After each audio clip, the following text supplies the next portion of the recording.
So hello everyone, welcome back. आज की video में हम करेंगे क्लास 12 का दैट इज हिंदी युवक भारती का चैप्टर नंबर 9, यानी कि आपकी पोएम 9 जो है चुनिंदा चुनिंदा शेर। ये एक्चुअली एक पोएम आप इसको बोल नहीं सकते हो, ये गज़ल टाइप में है जो उर्दू में लिखी जाती है। तो आज हम इसके क्वेश्चन आंसर्स अच्छे से देख लेंगे और साथ में थोड़ा पोएम का एक्सप्लेनेशन भी देख लेंगे। तो चलिए शुरुआत करते हैं इसकी। सबसे पहला क्वेश्चन जो हमारे लिए है वो है आकृति पूर्ण कीजिए, that is one line answers. तो लिखिए, परिंदों को यह शिकायत है। परिंदों को क्या शिकायत है, इसका आंसर देख लेते हैं। परिंदों को यह शिकायत है, हे मालिक, कभी तो हमारी बात सुनो। ऐसा प्रतीत होता है कि जो दाना आपकी कृपा से हमें प्राप्त होता है उसमें भी कीड़े लगे होते हैं। मतलब आप लोगों ने देखे नहीं, ऐसे जो अपने परिंदे रहते हैं वो लोग जो सीड्स या तो सीडलिंग्स खाते हैं उसमें भी मतलब कभी कभी क्या कीड़े लग जाते हैं। तो परिंदों को मालिक से यही शिकायत है। आपको पेपर में भी मालिक ही लिखना पड़ेगा, आप ईश्वर या प्रभु नहीं डाल सकते हो, क्योंकि ये गजल टाइप की पोएम है जो उर्दू उसको फॉलो करती है। तो नदी सेकंड, नदी के प्रति उत्तरदायित्व, मतलब नदी के लिए हमारा मतलब सक्सेसर क्या है। तो हमारी संस्कृति में नदी को माता के रूप में पूजा जाता है। नदी मानव सभ्यता के लिए जीवन दायिनी का काम करती है। इस नदी रूपी माता के लिए हमारा भी कुछ उत्तरदायित्व है। हमें नदी को स्वच्छ रखना चाहिए। कूड़ा कचरा रसायन नदी में नहीं डालने चाहिए, मतलब वाटर पोल्यूशन नहीं करना चाहिए, क्योंकि हमारी सभ्यता मतलब इंडियन ट्रेडिशन में उसको माता के रूप में पूजा जाता है। जैसे आप देख लो गंगा, यमुना, सरस्वती, ये सब बहुत अच्छे अच्छे, सिंधु दुर्ग, तो ये लोगों को माता की तरह पूजा जाता है। नेक्स्ट हम आ जाते हैं, परिणाम लिखिए। पानी सर से गुजर जाएगा तो, इसका मैं अगर इंग्लिश में आपको बताऊं, मतलब नॉर्मल इसमें अगर मैं बताऊं तो फिर जब सिचुएशन आपके कंट्रोल से बाहर हो जाए, प्रॉब्लम आपके कंट्रोल से बाहर हो जाए तो क्या होता है, परिणाम लिखना है। पानी सर से गुजर जाने का अर्थ है परिस्थिति का हाथों से निकल जाना। ऐसी स्थिति आने पर या तो व्यक्ति बिल्कुल हताश हो जाता है या विद्रोही बनकर न करने योग्य कार्य भी कर गुजरता है, मतलब लोग डिमोटिवेटेड हो जाते हैं और अपने जो टारगेट है उस टारगेट से हट जाते हैं। और इसी का मतलब हमारी सबसे पहली पोयम में क्या बोला था, जो नव निर्माण है उसके ना कहा गया था कि मतलब अगर कितनी भी चाहे प्रतिकूल स्थिति ना आ जाए आप लोग को अपने टारगेट पे बना रहना चाहिए, और जो लोग बने रहते हैं वही लोगों के आदर्श बनते हैं और सक्सेसर रहते हैं। तो देखिए दोनों पोएम एक दूसरे के कैसे कनेक्ट हो रही है। सेकंड, कवि जिंदगी के सवालों में खो गए तो क्या हुआ। कवि जिंदगी के सवाल में खो गए तब ऐसा हुआ कि कवि के सवालों के जवाब उनके उजालों में खो गए। ये जरा थोड़ा कंफ्यूजिंग लाइन है, लेकिन आप इसे दो तीन बार अगर पढ़ोगे तो आपको समझ में आ जाएगा इसका मतलब क्या है।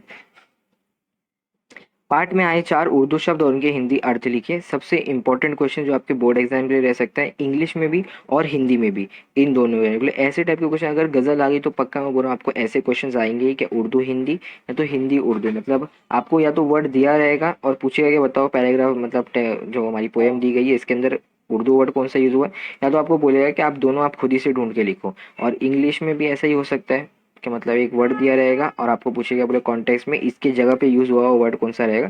तो क्लास 12 लास्ट साल भी हमारे पिछले एग्जाम में भी हुआ था।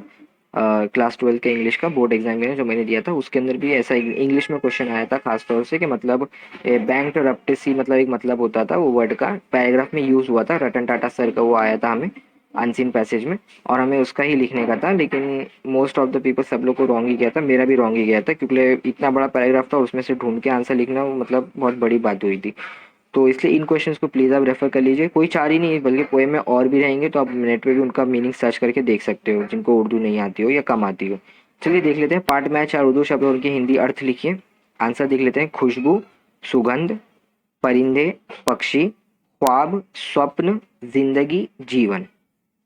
और एक बात आपको याद रखनी है, जब आप आंसर लिख रहे रहोगे तो जिस फॉर्मेट में क्वेश्चन दिया हुआ है, इससे पहले यहाँ पे आया है ना, आए चार उर्दू शब्द और उनके हिंदी अर्थ लिखे, तो आपको पहले लेफ्ट हैंड साइड पे आपको उर्दू ही लिखना है और राइट हैंड साइड पे फिर हिंदी लिखना है। ऐसे नहीं आप पहले हिंदी लिख दो और उसके सामने उर्दू का मीनिंग लिखो। ये फॉर्मेट भी फॉलो करना जरूरी है, वरना आपके हाफ मार्क्स से एक मार्क्स कट सकते हैं फॉर्मेट नहीं यूज करने की वजह से। देखो ये सब आपको कोई नहीं बताता है, पेपर चेकर भी नहीं बताते हैं ना, आपके मतलब जो खास जो मॉडरेटर चीफ मॉडरेटर है वो लोग अगर आपको पढ़ा रहे तो वो लोग बता पाते, फिर भी मैं आपको अच्छे से पूरा प्रोवाइड कर रहा हूँ सब कुछ। तो प्लीज़ मेरा भी जरा थोड़ा ध्यान रखिए। ऐसा बोलना नहीं चाहिए लेकिन फिर भी चलिए थोड़ा आगे बढ़ते हैं। अभिव्यक्ति पर्सनल रिस्पॉन्स क्वेश्चन, आसमान के तारे तोड़ लाना, इस मुहावरे को स्पष्ट कीजिए। ये आपको रहेगा मेरे ख्याल से आपकी जो हिंदी टेक्स्ट बुक है क्लास 11 में, तो क्लास 12 के जो एंड में जो मुहावरे दिए हुए रहते हैं वहाँ पे ये इसका एक मुहावरा है कि आकाश के तारे तोड़ लाना। इसका अर्थ सिंपल होता है कि नामुमकिन काम मतलब असंभव कार्य को करके दिखा देना। चलिए देखते हैं ये क्या बोल रहा है हमारा आंसर। आकाश के तारे तोड़ लाना मुहावरे का अर्थ है असंभव काम करना। यस, जब कोई व्यक्ति किसी ऐसे कार्य की पूर्ति कर दे मतलब कंप्लीट कर दे जिसे कर पाना असंभव माना जा रहा हो, तब उसके इस असंभव कार्य के लिए उपयुक्त मुहावरे का उपयोग किया जाता है। उपयुक्त मतलब जो अभाव दिया हुआ है। असीमित कठिनाइयों से भरा कोई काम जिसे कर पाने में सभी असहज मतलब अनसक्सेसफुल हो, वह कार्य विशेष कर पाना सभी को असंभव लगे, तब यह मुहावरा दोहराया जाता है। जैसे तुम्हें एग्जाम्पल देख लेते हैं इसका। जैसे तुम्हें क्या लगता है कि नलिन कुछ कर नहीं सकता? अरे, समय आने पर वह आकाश के तारे भी तोड़कर ला सकता है। ये खासतौर से आपकी मम्मी आप लोग के डैडी को बोलती होगी, जब जो लोग नहीं पढ़ते होंगे तो डैडी चिल्लाते होंगे पढ़ता नहीं है, तो मम्मी आपके सपोर्ट में बोलती होगी आप क्या कम समझते हो, मेरा बेटा चाहे तो आकाश के तारे तोड़ के लेके आ सकते हैं। तो ये तो नॉर्मल एग्जाम्स है। नेक्स्ट क्वेश्चन पे आ जाते हैं। क्रांति कभी भी अपने आप नहीं आती, वह लाई जाती है। मतलब अवेयरनेस कभी भी अपने आप आती नहीं है, कोई लेके आते हैं। जैसे हमारा लास्ट चैप्टर था, लास्ट चैप्टर 6th वाला जो था हमारा पाप के छाया रहते हैं, उसमें जैसे समाज सुधार है, खासतौर से वो लोग ज़्यादातर अवेयरनेस लेके आते हैं। तो इस कथन पर अपने विचार लिखिए, आपका क्या विचार है इस पर देख लेते हैं। क्रांति अर्थात बदलाव लाना। बदलाव शासन व्यवस्था के प्रति हो सकता है या फिर किसी सामाजिक प्रथा के विरोध में। क्रांति कभी भी अपने आप नहीं आती, क्रांति के लिए मानव को ही प्रयास करना पड़ता है। कोई व्यवस्था अथवा रूढ़ी भले ही जर्जर हो चुकी हो, समाज के विकास के लिए अहितकर बन रही हो, अगर हम उसे बदलने के लिए क्रांतिकारी कदम नहीं उठाएंगे तो हमारा समाज प्रगति नहीं कर पाएगा, कुपमुंडक कुपमंडुक बना रहेगा। इतिहास साक्षी है कि जब जब मानव ने नए सिद्धांत को नई खोजों को अपने समाज निरंतर विकास के मार्ग में आगे बढ़ता है। जैसे आप इंडिपेंडेंस का भी देख सकते हो, कुछ लोगों को लगा कि हमें इंडिपेंडेंस चाहिए और वो लोग ने किया, तो आज आखिरकार इंडिया इंडिपेंडेंट कंट्री हो गया है। बेस्ट एग्जाम्पल आप इसके लिए ले सकते हो।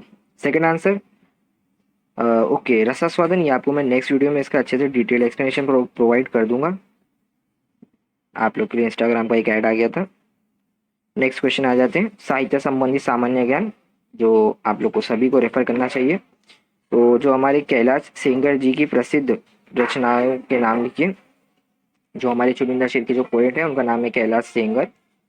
पोएट का नाम भी आपको याद रखना है, पूछ सकता है क्योंकि लेकिन अभी ऐसे न्यू पेपर पैटर्न के हिसाब से तो ऐसा नहीं पूछा जाता है। पुराने पेपर पैटर्न में पूछा जाता था कि हिंदी और इंग्लिश के अंदर, लेकिन आपको रसा स्वादन के लिए याद रखना पड़ेगा ऐसे भी। तो इनके चार है बेस्ट, चार 2 मार्क्स के लिए एकदम सिंपल होते हैं, आप ये चारों ही लिख सकते हो। सूरज तुम्हारा है, और ये ब्रैकेट में जो दिया हुआ है इसको भी इंक्लूड करना जरूरी है क्योंकि अलग अलग टाइप के हैं ना उनकी प्रसिद्ध मतलब अलग अलग रचनाएं हैं ये। तो सूरज तुम्हारा है ब्रैकेट में गजल संग्रह। सेकंड, यहाँ आज भी नहीं जूते भी चलते हैं। थर्ड, सुबह होने का इंतजार कहानी संग्रह। एंड फोर्थ, अभी रात बाकी है अनुदित साहित्य। नेक्स्ट क्वेश्चन, गजल इस भाषा का लोकप्रिय काव्य है। इसका आंसर आप लोगों को मेरे ख्याल से पहले ही पता होगा। इसका आंसर रह सकता है उर्दू। यस, स्पेलिंग आप देख लीजिए, स्पेलिंग मिस्टेक रहेगी तो आपको जीरो ही मिलेगा। अब बोर्ड का ऐसा रूल नहीं है कि स्पेलिंग मिस्टेक रहेगी तो हाफ मार्क काटा जाएगा, सीधा जीरो हो जाता है। अब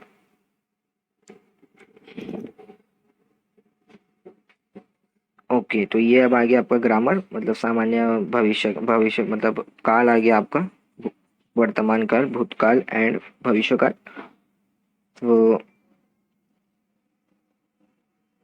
आप इधर इसका देख सकते हो, इसका आंसर जो रहेगा सबसे पहला क्वेश्चन, एक एक क्षण आपको भेंट कर देता हूँ। इसको आपको समीन सामान्य भविष्य काल, सबसे सिंपल यही होता है भविष्य काल में करने के लिए। बोर्ड एग्जाम में आपको 4 मार्क्स के लिए आता है काल का। 4 ऑप्शन दिए हुए रहते हैं, 4 में से आपको कोई 2 ही अटेम्प्ट करना रहता है जिसमें से एक 2 मार्क्स कैरी करता है। तो आप दोनों के दोनों करोगे तो आपको 4 मार्क्स अच्छे खासे मिल जाते हैं। मेरा सजेशन यही कि आप भविष्य काल के लिए जाइए क्योंकि भविष्य काल का एक ही टाइप होता है और वो कोई भी कर सकता है। तो एक एक क्षण आपको भेंट कर दूंगा, तो ये सबसे सिंपल था। अभी इसका जो डिटेल्ड एक्सप्लेनेशन है काल का और शॉर्टकट ट्रिक जिसके जरिए आप मतलब पूरा काल अच्छे से कर लोगे शॉर्ट वीडियो में, वो आपको नेक्स्ट वीडियो में मैं अच्छे से पूरा प्रोवाइड कर दूंगा जब आप लोग जब ग्रामर करेंगे क्लास 12 का। जो आपका है 3-4 टाइप के आपके ग्रामर के क्वेश्चन है, रस हो गया, अलंकार हो गया, ये हो गया, भविष्य काल हो गया और स्पॉट देयर, उनका आपको पर्टिकुलर वीडियो प्लेलिस्ट और सीरीज में मिल जाएगा। तो इसी के साथ हमारा जो चैप्टर है मेरे ख्याल से यहाँ पे ख़त्म होता हुआ चुनिंदा शेर जो पोएम है और इसका जो रसा स्वादन मतलब क्रिटिकल अप्रिसिएशन है वो नेक्स्ट वीडियो में मैं आपको अच्छे से पूरा प्रोवाइड कर दूंगा पूरी डिटेल्ड एक्सप्लेनेशन के साथ सिंप्लीफाइड वे के अंदर। तो till then, if you like the video and found that the content was very good enough and all your doubts related to this poem are solved, then please like the video and do subscribe if you have visited the channel first time, and please share with your friends and in your college group. Till then, take care and goodbye.